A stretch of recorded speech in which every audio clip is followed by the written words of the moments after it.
Seven Blue Skies channel presents Paranormal, Book 5, Part 4, and the finale, Legend of the Living Dead, by Dr. Ahmed Khalid Tawfiq. And with that, to make a long story short, we went to Mother Marcia, but without Gabriel's help this time, and we brought a big bag with us. She opened the door for us with that huge cigar in her mouth, which made her look like a professional businessman. And as soon as she saw me, it seemed to me like she knew what was up. Coldly, she motioned for us to enter behind her, and she sat on her favorite chair, continuing what she had been doing. It seemed that she was placing some kind of spell inside a heinous-looking amulet. I bowed slightly and said in French, which I tried to make elegant, "Good morning, sweet lady." Directing us to sit, she said coldly, "Sit down, you flatterer, and speak your mind." So we sat and started telling her our horrible story since my last visit to her up until Linda was kidnapped by the witches. She nodded slowly, not looking at either me or Harry. And when I finished the story, I handed her the doll I had taken from the voodoo witches that night. She grabbed it from me and turned it over in her hands with an experienced eye. And, believe it or not, a sweet smile of longing played on her mouth. Fondly, she said, "It's pretty well made. I used to enjoy working with it when I was young. A pretty meticulous Fatisha. It's a good thing you took it from them." She then handed it back to me and said, "Be very careful with dealing with it, for everything that happens to it will happen to her. For example, imagine a mouse nibbling on it, or a cigarette ash falling on it." Horrified, I was shaken, and I felt chills up and down my spine. Harry sat tensely. She said simply, "Now, show me those photos." I gave her the color photos Harry took from our hiding place behind the tree that night, and they were pretty clear, but she showed no real interest in them. Then I played the tape recorder for her to listen to the witches chant, and the words she was having the bound guy repeat, and all of them repeating, "Kodika, Kodika." "This word," I asked, "what does it mean?" "It means to the devil, and it's part of the rituals of burning a Fatisha." "But listen, the sound of chants are growing louder, as does my voice while shouting at Harry that we must get the doll, and him asking about the reason. Then the sound of the 2 shots I fired, and click. Harry had turned off the recorder when he got into the car." And silence prevailed now except for the whirring of the tape recorder. "And now, what do you think?" I asked. With a horrible smile, Mother Marcia answered, "I think these rituals are fake. It's all fake. Those people are acting out the zombie ritual, but not really practicing it. They know how it should look, but are ignorant of the details." And in front of our amazed eyes, she pointed at one of the photos and said, "For example, placing the snake around the neck happens before drinking the blood and not after. And also, painting the face green is just a trick to give a dramatic effect and has no real base. Not to mention, the order of the chants and the words she's feeding the guy are all wrong. And the word Kodika should only be said after the big sacrifice and not before." She really is a genius, and if I knew medicine as well as she knows her magic, I'd have been the modern-day Hippocrates. But she was angry like a volcano. "What a shame, what a shame. They are a stain on the forehead of voodoo," she mumbled sadly, and then she coughed and said, "Bah! There's no more conscience in this world. Even voodoo is now fake." "Damn." "But you like the doll," Harry prompted. While wiping her mouth with the back of her hand, she said dismissively, "It's a basic kind of magic practiced even by your average person here. But it takes a genius with a high level of skill to make a zombie. And the mountain of voodoo masters has gone extinct ages ago. Maybe I'm the last zombie maker in this country." I considered for a second, then asked her carefully, "Have you seen Dalmas, the zombie I met you about on our first visit?" "Of course not," she replied. "I knew Dalmas when he was human, but I've never seen him as a zombie. My health doesn't allow me to go out at night, foreigner." "But you knew about him when we spoke before." "My son Gabriel is my eyes," she explained. "He tells me everything, and he knows that zombie well." I reached into the envelope and took out 3 photos she hadn't seen yet, pictures Harry took of the zombie in the cafe, the reason for Dalmas harassing us. I asked her carefully, "Is this Dalmas?" The witch inspected the photo thoroughly and mumbled, "But no, I think—" She then reached into her rag bag, took out a pair of thick, broken glasses and put them on her nose, which made her look like an old owl. She contemplated the photo and then cried, "But that's not a zombie. They don't look like that. What stupidity!" She then removed her glasses and returned the photos to me, saying, "There's no doubt about it." "About what?" I queried. "That man has leprosy." 8. Dr. Delmar. I couldn't hide the victorious smile playing on my mouth, and I told the witch, "So zombies don't really exist?" "No," she countered. "Zombies are real, but not from these fakers. It seems there is someone trying to fool those idiots, and they succeeded." She then put her hand on her head as if feeling dizzy, but continued, "My absence from this activity for a long time has caused the craft to deteriorate, and it seems I have become a crazy old woman who is easy to fool." Over my shoulder, I asked Harry, "Do you have any questions for the madam before we leave?" Harry slowly lifted his head like someone coming out of a deep coma and said, "Huh? Oh, yeah, one last question. How could my wife have gone out with Rifat when Rifat was with me all that time?" Mother Marcia said lightly, "It's a simple magic trick. Your friend lost his glasses, and it's easy to make a Gabala. It's easy to make an outer Gabala which assumes your friend's appearance and plays his part as soon as he gets a piece of his clothing, like, for example, the glasses which he has worn for years. But that doesn't deny the fact that they made a latex mask or something resembling your friend. Someone wore it to trick your wife. But I don't think so, because they don't have clear pictures of your friend, and they didn't have enough time to make one. Plus, they can't imitate his voice and mannerisms and trick your wife, especially as she knows him well." After thinking, I said, "That is, of course, if the receptionist wasn't lying." Then I turned to the old woman and bowed slightly, saying, "Thank you for your help, pretty lady." Her face reddened a bit, which surprised me. A woman is always a woman. She is charmed by flattery, even if she is an old hag, and a voodoo witch. But there was one last point I had to clear up before leaving this walking voodoo encyclopedia. "Does their having my glasses enable them to make a fetish for me?" "No," she answered. "It has to be some part of your body, like hair or fingernails. So don't worry. And now, I think we're done here, and I'll ask you to leave before my patience runs out." "Won't you explain your tarot prophecies to me?" I asked. "No." At 5 p.m. we made our way to the Demon's Tree, the tree under which the rituals had taken place the night before, and the remnants of 1,000 melted candles were scattered here and there, and dozens of footprints in the dust.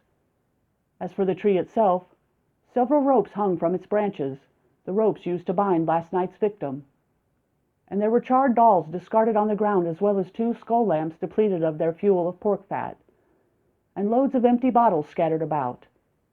It had been a wild party, but I ruined it, stupidly, unfortunately for them. Harry took the camera and tape recorder out of his bag, placed them under the tree, and motioned for me to retreat.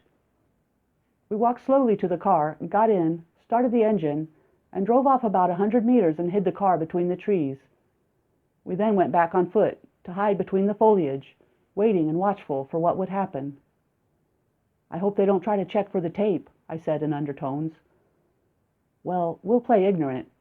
We did exactly what they asked for in the note, the camera and the recorder. And the note didn't stipulate a film or a cassette tape," said Harry, and then continued, "and anyway, it's almost sunset, and we'll know everything soon enough." An hour passed, or maybe more.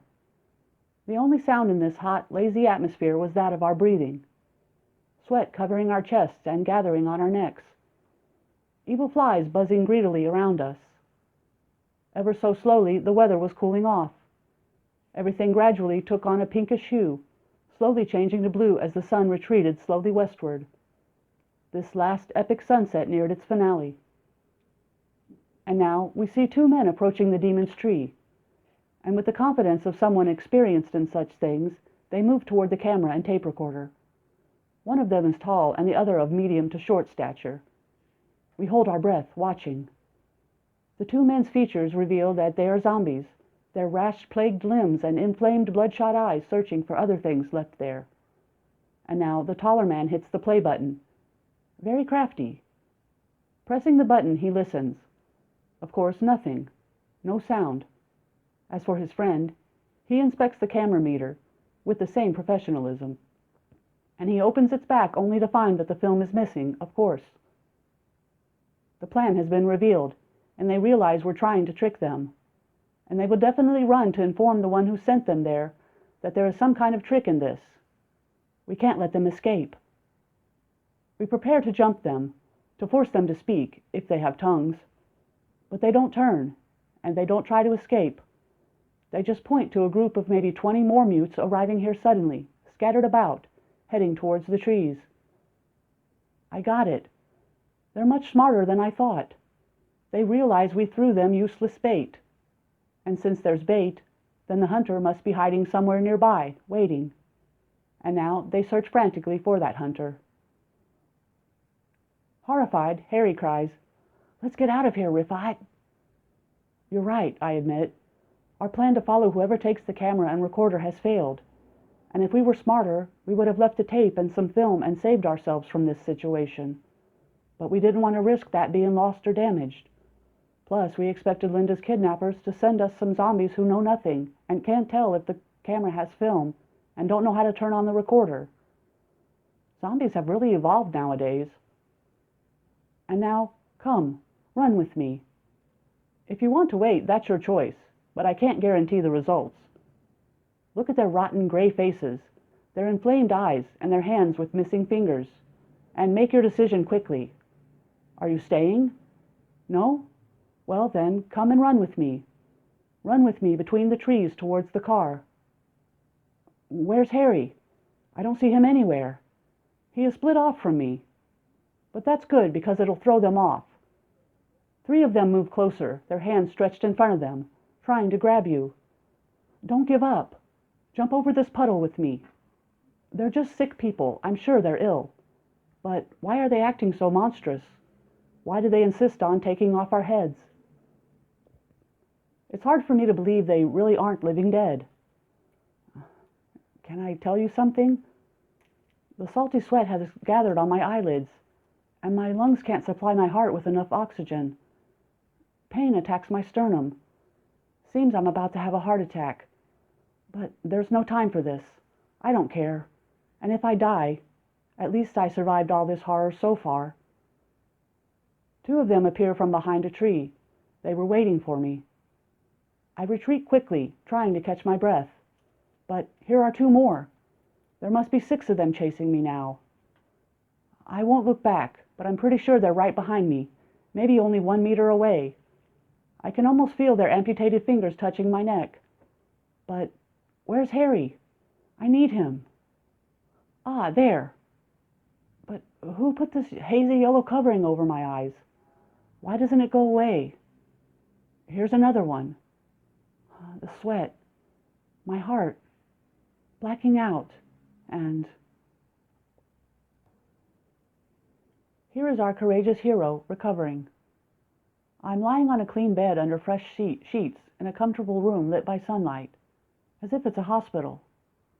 Yes, it is. Everything is painted white, and I see loads of medicine bottles next to my bed. And here, a handsome man and pretty woman, both wearing white, stand looking at me kindly. In very good French, which can only come from the mouth of a French person, he says, "I think, Dr. Rifat, your coronary arteries are not okay. It's the cigarettes, my dear colleague, your smoking habit." And from an elegant box he takes out a cigarette and lights it, and then continues, "Allow me to introduce myself. I'm Dr. René Delmar. I'm a Frenchman and the current director of the San Fernando leper colony, and you are my guest in this humble colony." Wearily, trying to make sense, I whisper, "And Harry?" "He's in the next room, and the American lady and the cute boy. They're all here, guests in my home until—" He exchanges a kind smile with the nurse. The meaning behind this smile doesn't fool anyone. But he's so handsome, the bastard. Friendly, sweet to the point that I might even think he's kind.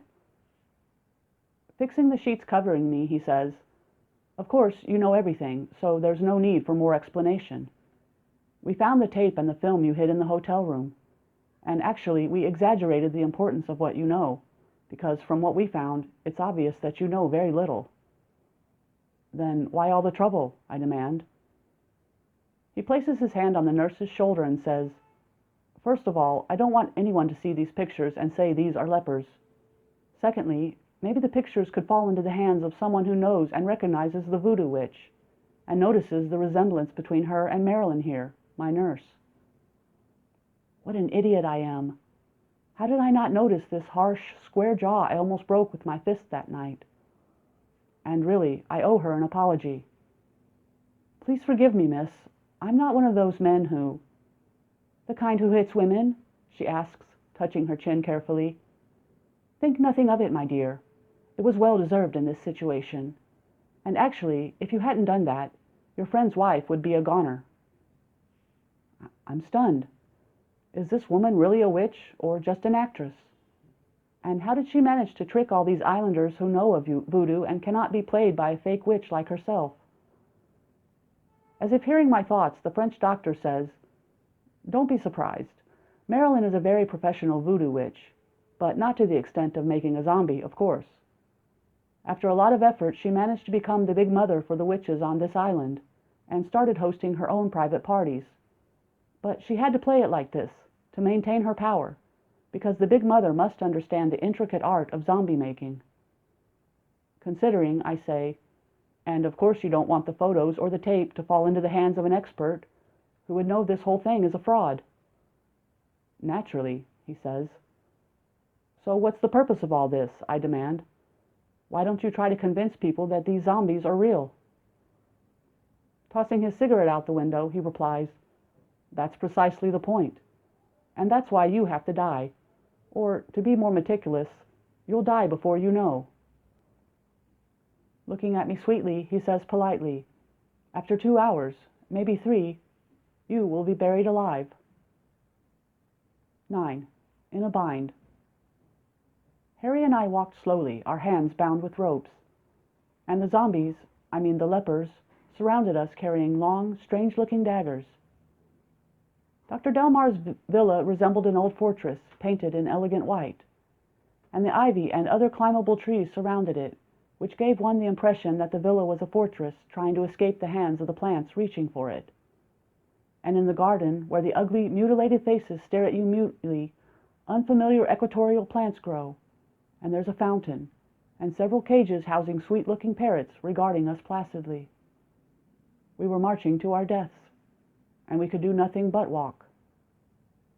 Dr. Delmar led our profession with polite enthusiasm, as if showing us the way to his dining room. "Come on, gents," he orders. "Right this way. Please, hurry along." Walking among these plants and checking the faces, I said, "Tell me, Dr. Delmar." "Of course, respectable colleague, anything." "It seems to me that the 1906 medicine is ineffective here," I said.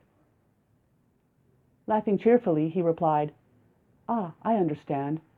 Actually, these miserable people aren't receiving any kind of treatment for their skin ulcers.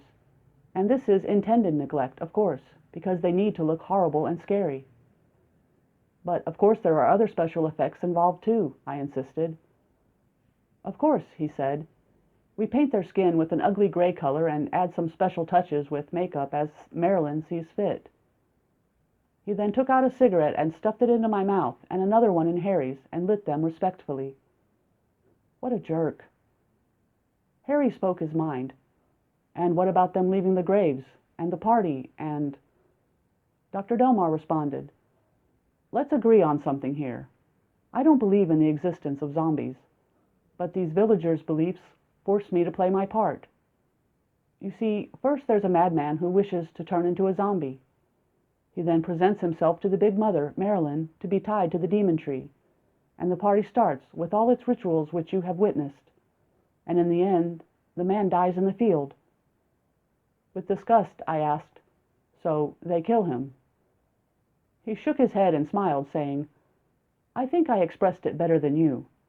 But regardless, he dies at the end of the party, and then, from my army of lepers, I choose one who rather resembles the man."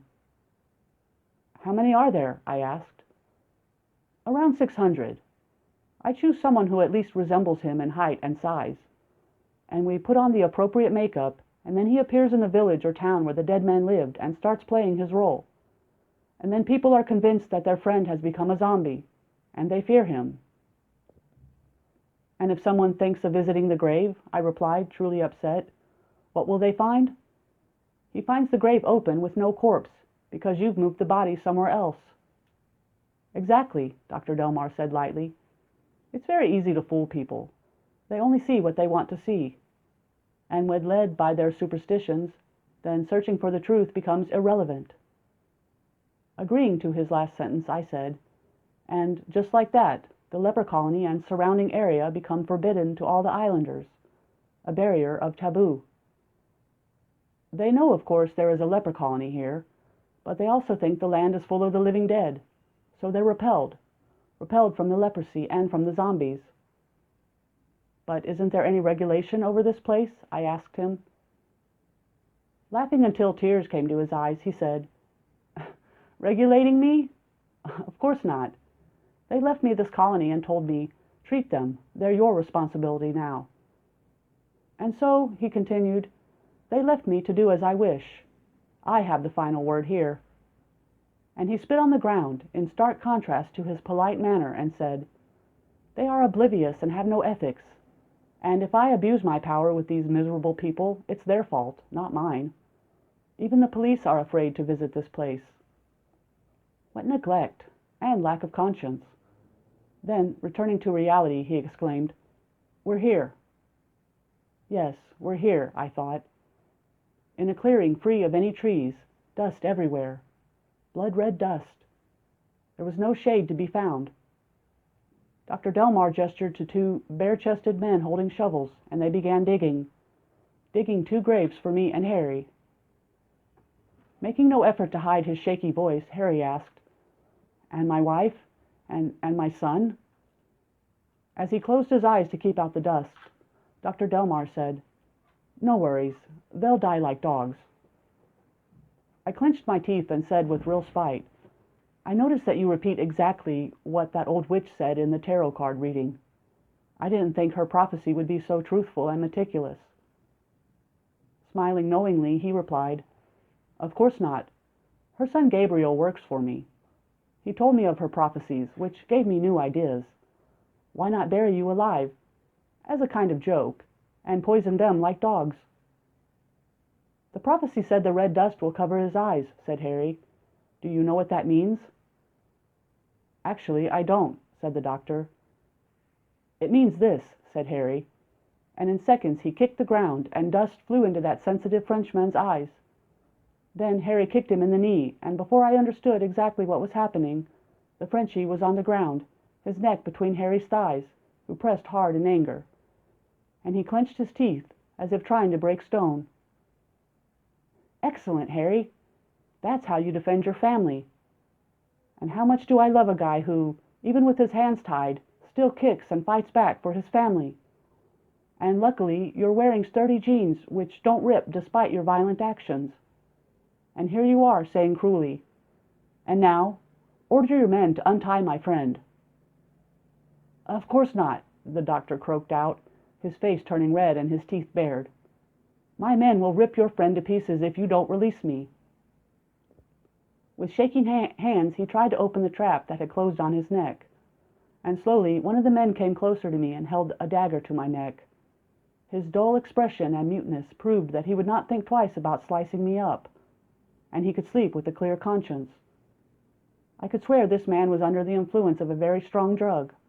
His solitary eye and his dullness and confusion proved it. That's why they obey any order, and that's why they don't sense their deterioration, because of him. Dr. Delmar is supposed to be treating them, but instead they seem oblivious, lost in another world, and... Damn! The dagger pressed on my carotid artery, and something warm and sticky dripped from me. Harry?" "Yeah, what?" Harry answered. "I think this guy is going to kill me now." "Hold on, Rifat." "I can't. I've never been killed before, and it's a really terrifying experience. Plus, if you break that doctor's neck, we're not going to make it out alive. The rest of them will attack and kill us." "So it's a foolish attempt?" asked Harry. "Of course." Harry opened his thighs, freeing the half-dead doctor, who was unable to catch his breath. And Harry stood up, covered in red dust, and kicked the man still lying on the ground. "Get up, you bastard! Let's end this charade here and now. We're not going to wait all day for you to kill us." The leper brought the blade down from my neck and stood next to me, breathing shallowly. Meanwhile, Dr. Delmar seemed to gather himself from the red dust. He stood up, swaying, holding his neck as the color of his face returned to normal. And weakly he said, "Merci, monsieur. That really hurt." "Really?" Harry asked sarcastically. "Please, forgive me. I was just playing." And they stood like friends, observing the scene. The two men had almost finished the 2 holes which would be our graves, and Delmar pointed at one of the holes and said, while wiping the blood from my neck with his elegant handkerchief, "You first, sir. Be my guest." I lowered my body into the hole, the sides of which were hot and slippery, but it wasn't deep, as my head remained above ground, even as the 2 men started throwing dust on my body until I was buried up to the neck. I held my head up, saying defiantly, because I hate unfinished business, "I'm not even buried." Motioning for Harry to get into the other hole, the doctor said, "I don't like impolite methods of killing. A slow death suits you much better. And now, imagine yourself in this position at night. Even if you don't die of hunger, the wolves will gather and enjoy chewing your face off. And the wolves here seem to have an unusual appetite, which will make the second probability more realistic." "And what's the point of a slow death, like in the comic books?" I demanded. "Why don't you just shoot us and end it?" "Bullets? No, no," said Dr. Delmar, turning his face away in disgust. "I can't stand guns. But what is preventing me from killing this madman?" At that moment I remembered David Lean's words about the method of portraying a villain in the movies. He explained that there are 2 ways. The usual way in which the villain threatens his victim while frowning and lifting one eyebrow and speaking in a gangster-like voice, and the second, more effective way, by which you make the villain seem kind and gentle. He threatens his victim while petting a bird, or organizing a bouquet of flowers. In this way his performance will be memorable. Oh, how much David Lean would have liked Dr. Delmar if he had seen him. He greets us like a gentleman and lights a couple of cigarettes, placing one in each of our mouths. Then he shakes his head encouragingly, and then he leaves. Harry shouted at him from the grave, "Listen, you butcher, let's make a deal." "A deal about what?" asked the doctor calmly. "That you won't kill my wife and son until sunrise." "Okay," the doctor consented. "But why?" "Because," said Harry, "we are going to get out of here and come rip you apart. And since that's going to happen, you won't gain anything by killing them. So let them live. And if we die tonight, you can do as you please with them. So at least you'll reunite my family in the next world." The Frenchman considered this strange offer for a moment and then nodded in consent, saying, "Agreed. But you won't get out of here. That only happens in the comic books." And he smiled kindly while brushing the dust off of his pants, saying, "It's a pity, monsieur, that this isn't a comic book. But as a gentleman, I promise to give you, and them, the chance." He then took something out of his pocket and bent down to place it on me. My glasses! Both lenses were scratched, but it was an awesome surprise. I had forgotten how scenery looks clear with glasses. What a lucky guy I am. "I didn't mean to break your glasses," said Delmar, "but your friend here's crazy attack did the job. And as soon as you left that night, Marilyn found them and made a full gabalah resembling you. And she sent it to the hotel to lure the woman and child out. As for now, I don't need them any more. And it would be cruel to let you die by the wolf's fangs without seeing them. It's your right, and no one will prevent you from it." 10. Salvation. Midnight. The wolves' howling grows louder, and everything is meaningless. I've lost sensation in my feet and hands. My head is my only free body part. I'm dying of thirst, boredom, pain. Harry's head is about a meter away from me, his chin down, so it's unclear if he is dead or asleep. Huge flies buzz around and land on his face and nose. The flies also surround me, so I try to push them away by moving my face muscles and tongue, but they persist. Please, just let all this end quickly. Just let it end. And now it is the end. And here a white wolf, his shadow huge and black in the moonlight, draws close to us. The sound of a low warning growl, and the smell of his stinky breath, his fiery eyes. He slowly moves closer. He circles cautiously around our heads, trying to understand what's happening here. And for a moment he seems to think about which head he will start with, the baldy or the blonde. Of course he will prefer the baldy. Slowly he moves towards me. Through my bent and scratched glasses I can see the detail. I'm not scared. I'm not angry. I just can't believe it. These things never happen to other people. Maggie loved me and I loved her. So why didn't we get married? My brother Rita is okay after the demon caller thing. And my neighbor Azit has become a famous artist, but he's not cured yet. The cowboys killed Ekaterina. And Maggie, will you know someday that a wolf ripped me apart in a leper colony in Jamaica? I wonder what you'll say, and how much you'll cry. Will you ask what happened which put me in this bind? And Huwaida, Adil's sister-in-law, she will wait for me and won't accept that I will never return, and the wolf howls in pain. Howls, like in the prophecy. And now I see it running away whining as a young man approaches with a torch, and behind him an old lady. It's Gabriel and his mom, Mother Marcia. They really have perfect timing. But how? Is Gabriel in cahoots with the Frenchie? Good evening, foreigner. Didn't I tell you the wolf would howl in pain? Barely able to speak, I croak, At this moment, ma'am, your face is the sweetest face I've seen in my life. She laughs, a long cackling sound, and says in playful shyness, Ah, you little fox. May the devil take you for your devious words. Timidly, Gabriel adds, Forgive me, sir. I have fooled you both, but I couldn't leave you to die. It haunted me. Weakly, I tell him, Just free us first, and then we can place blame. If those lepers see us— I don't care about them, Mother Marcia interrupts. They won't stand in my way.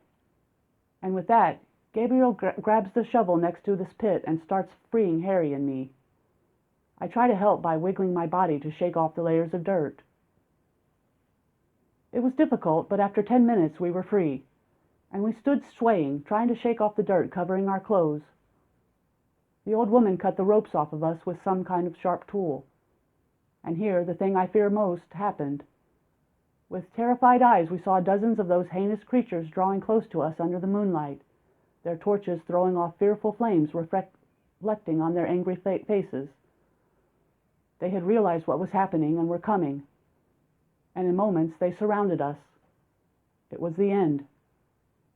But here Mother Marcia froze stiffly, and then she moved her short, bent body towards them, her hands behind her back, a scene which reminded me of Napoleon Bonaparte's return to his army after his exile. I expected her to shout, I am she, your Empress, so kill me if you dare. And indeed she did something similar. She moved towards them steadily and confidently, standing in the torchlight to shout something at them in a weird language, a few words of which I could only make out a few. I recognized the words Marcia and voodoo. Kugar hashtag Nahira dos Zambi, she shouted.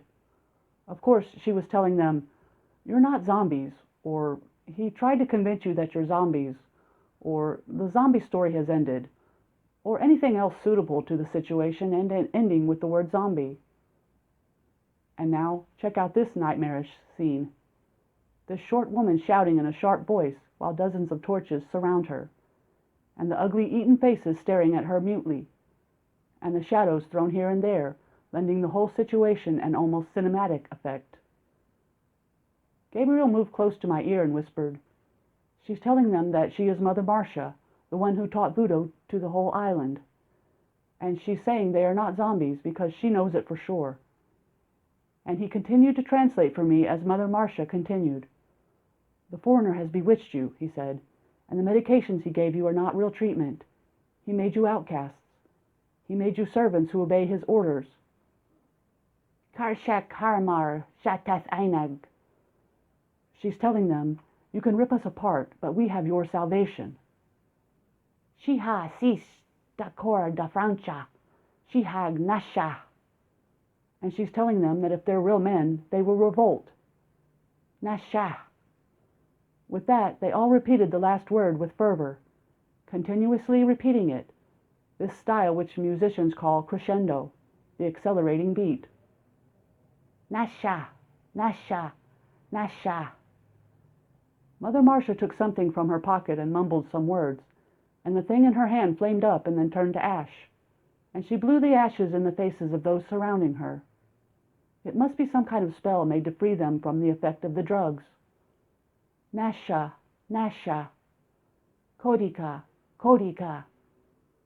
Gabriel leaned towards me and explained, "They're saying—" But I lifted my hand, meaning no need to translate, and said, "Yes, yes, they're saying revolution, revolution, and to the devil, to the devil. My comprehension of your language has improved, son. I've heard the word Kodika many times this ominous night." The revolt grew louder, and the circle around us opened as they formed a long, rabid line moving towards the villa, fiery anger in their eyes. That woman had bewitched them with either her logic or her spells. Either way, the result was the same. Harry ran towards her, shouting, "And my wife and son? They'll trample them." She turned to him, smiling confidently, and she aimed at the angry group and shouted, "Biha! Biha dos Dunya Ibamba!" With a smile, I told Harry, "Their language has the essence of Spanish. It's clear that Dunya means woman and Bamba means child. Don't you think?" His face reddening in rage, he replied, "Spare me your linguistic critique. This is not the time." The procession of torches blazed and flew towards the villa resembling a castle. The smoke intensified. The screams. The word Kodika repeated over and over. The prophecy would be complete. The castle would burn. Dr. Delmar appeared in one of the windows, attempting to speak, but was shocked by the lepers climbing the ivy, trying to reach him. So he retreated from the window. The sound of screams. The fire intensifying. The angry crowd was like a tornado which no one dared face. In the midst of the chaos, Gabriel whispered to me, "Forgive me. I worked for him as an informant, and that's how he knew you took a photo of the zombie in the cafe and recorded the party. But I had no idea he had kidnapped the woman and child. Even when I slipped that ransom note under your door, I didn't know what it said, as I don't read English." "And why didn't you just explain all this to us?" I asked him. "I tried to warn you, and even brought you to my mom, to convince you to leave the island. And when I realized you had fallen into the trap, I went to my mom and brought her here, because she's the only one able to save you."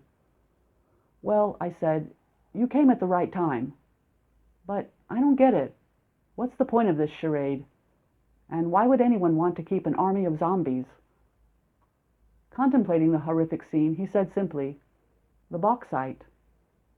"Bauxite?" I asked in confusion. "Yes, it's the reason. Jamaica produces around 3 million tons of bauxite a year, and the government canceled the foreign monopoly and nationalized the industry in 1952. But Dr. Delmar found this place rich with it. So he recruited these sick people by supplying them with drugs and made them into cheap laborers who mine the raw material for him and a French company. Then he smuggles it out by sea. He needed to create a repulsive environment here, to stir fear and to prevent anyone from discovering his project. Also, with this plan, he managed to get 600 free workers while, meanwhile, we have a labor shortage and our citizens move away, immigrating to England." "My God," I exclaimed, "a doctor forces his patients to work as slaves?" "That's the sad reality," said Gabriel. "Anyway," I said, "this misery has now ended, and there won't be others." Hey, you just quoted another part of my mom's prophecy. The misery had ended. The fire was consuming everything. And two familiar figures emerged from the smoke, making their way towards us. Harry ran to them and hugged them gratefully, as if he wanted to imprison them in his rib cage forever. Linda and Jimmy were exhausted but alive. Mother Marcia was standing nearby, so I ran to her and grabbed her by her clothing, in true love, saying, "Oh, pretty lady, you will never imagine. You really won't. You're amazing." "Rifat, you love me, don't you?" she said with sickly sweetness while looking me in the eyes, and on her toothless mouth was an awful smile. Oh, Lord, I had exaggerated my fondness for the old hag. So she thought. And now, how could I tell her what was on my mind without her turning me into a pig? Gabriel, I thought, save me from this scary old woman. Holding my cheek with her claw, her scent choking me, Mother Marcia said kindly, "I understand that you're crazy in love with me, but try to overcome your heartbreak, 'cause you're not suitable for me. You're weak. You're frail and bald. Try to accept the idea that I'm not meant for you. And don't cry, my little one. Don't cry." Oh, thank God. These are tears of joy. Her opinion of me is a badge of honor I should wear on my chest forever. I'm shaken by the very idea that she could have liked me. She continued looking at me in sympathy. And the fires raged on. And Dr. Delmar and Marilyn would now die like dogs. The death they assumed was ours. And the lepers cheered. And Harry and his family stood hugging, tears in their eyes. Kodica, Kodica. Another burnt tree fell, and there won't be others. The finale. As Linda packed their suitcases, Harry remarked while hugging Jimmy, "Maybe it was just a coincidence, or a series of subliminal messages we implemented unawares. But the tarot prophecy was truthful to the letter. The wolves, the red dust, the castle, that there won't be others." Insistently, I said, "Fortune-tellers are liars, even if they do tell some truth at times." He laughed and winked at Linda as little Jimmy started playing in their luggage. "Every time I think of you being the knight in shining armor for that old witch, and you taking her back to Egypt to tell your family you finally found the girl of your dreams." "And why not?" I replied. "Maybe it would be useful to have a voodoo witch at home.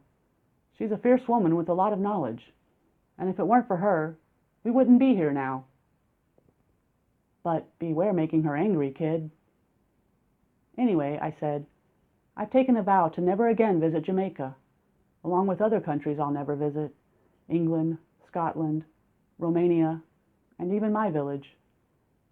"I think," Harry started, but here there came a terrible scream.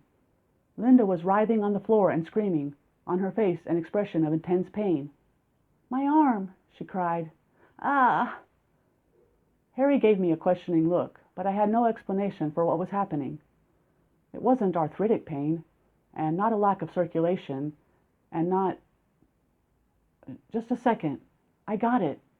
Where's Jimmy? I knew what was happening. Sitting on the floor by the bed, he was trying to pull the doll's arm off. Linda's fetiche, which Mother Marcia had returned to me, and we had totally forgotten about it. Quickly, I took the doll away from him, and Linda stopped screaming, and we stood exchanging amazed looks. How many secrets does this weird, enigmatic world hold? All we know now is that this doll will stay locked in a proper safe for the rest of Linda's life. There are many secrets, but it's time for us to leave this country. I'm going back to Egypt, to my friends and the college, and I will marry Howeida. But, as usual, I didn't know that a different kind of nightmare awaited me elsewhere, a nightmare to exceed everything I've known and seen. But that's another story. Signed, Dr. Rifat Ismail, Cairo, Egypt, 1992. End of Part 4 and the finale. Thanks for watching. We hope you enjoyed the book, and don't forget to comment, share, and subscribe to get notified about more content coming very soon.